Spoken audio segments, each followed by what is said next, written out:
Hello friends of the fog, I hope you're doing well. I made this video previously about a little over a year ago of how to obtain teachable perks within Dead by Daylight. Unfortunately, or well, I should say fortunately, Behavior has reworked that system and that video no longer applies. If you're interested, it's still there if you want to see how the old system worked.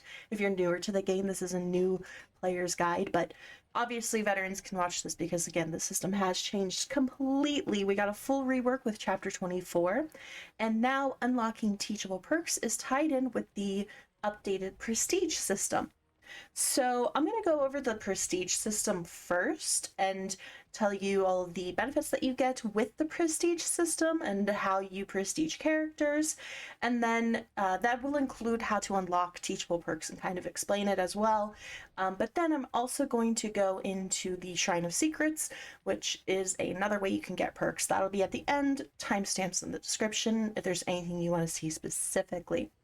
But the first thing, and I'm going to go to Killer, because all of my survivors are pretty much everything's unlocked. So my killers have a little bit more variety because I don't level them up as much. So the first thing you could see here is these little numbers next to all of the characters indicate what their prestige level is. When you first get a character, it's not going to have anything here. It's just going to be an empty circle. That means that they are prestige 0. And when a character is prestige 0, you do need to level them up to level 15 to be able to have a full loadout.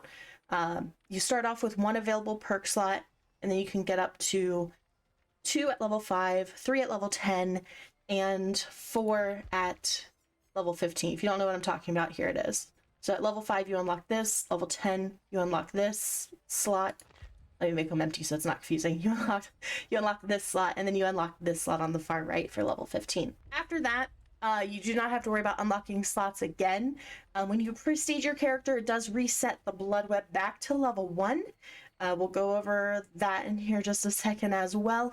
But when it is level 1, as long as you are P1 and above, you're still going to have a full loadout available to you. Teachable perks are tied into the prestiging system.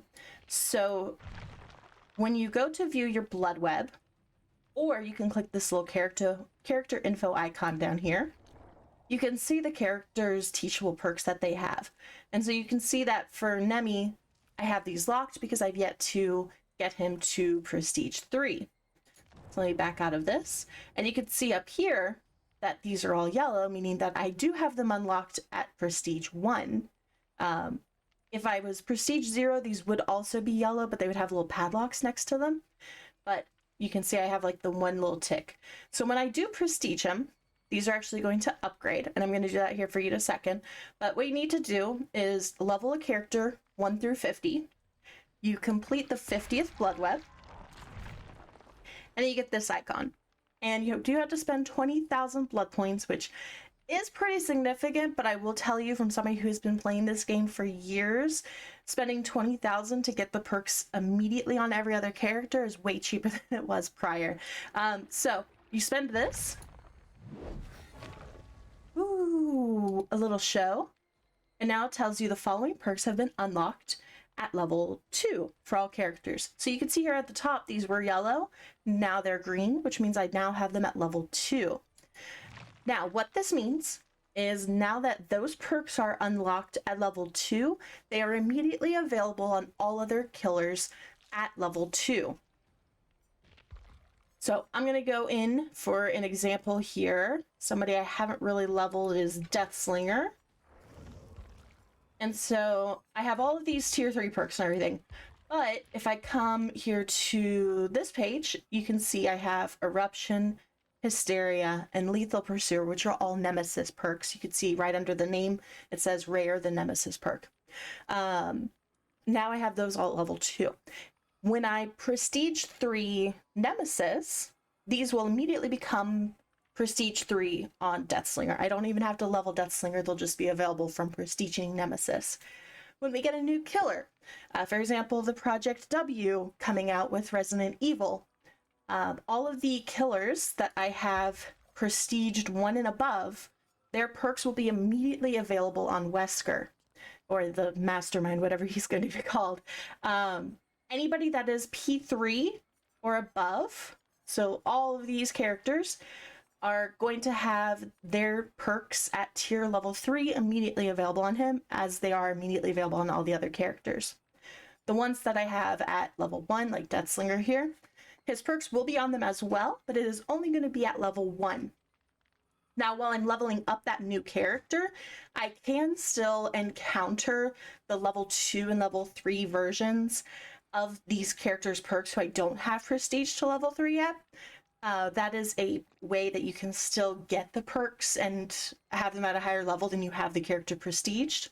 So let's say if I'm a Huntress main and I only ever want to play Huntress, I can go in, get a new character, prestige them just to prestige 1 to unlock the perks, and then just go to Huntress's Blood Web, get all of the add-ons and stuff from leveling her as normal, and get the perks leveled up that way. So that is a method that you can do. Now, obviously, you can see some of the characters here do have higher prestige levels than just 3. So for levels 1, 2, and 3, that is how you unlock the teachable perks. Levels 4, 5, and 6 are how you obtain the bloody cosmetics. So the characters have, of course, Pig's not gonna, hold on. Oh. You can see I haven't played Trapper since the update. So the characters have their default outfits, and when you get a character to prestige 4, 5, and 6, you actually obtain the bloodied version of their kits. So Trapper would look like this, and you get this from P6. For prestige levels 7, 8, and 9, you get a charm of that character's Teachables. So let me go here. It's going to be in the yellow section. Bear with me. I have lots of these. I'm just going to grab this one. So I have Coup de Grace because I've prestige 9'd my twins. So now I have this charm that I could put onto another character. So those are the rewards that you get for the first 9 levels of prestiging. After that, you don't get any special rewards at this time that we know of. You just get a cool little upgraded icon next to the name.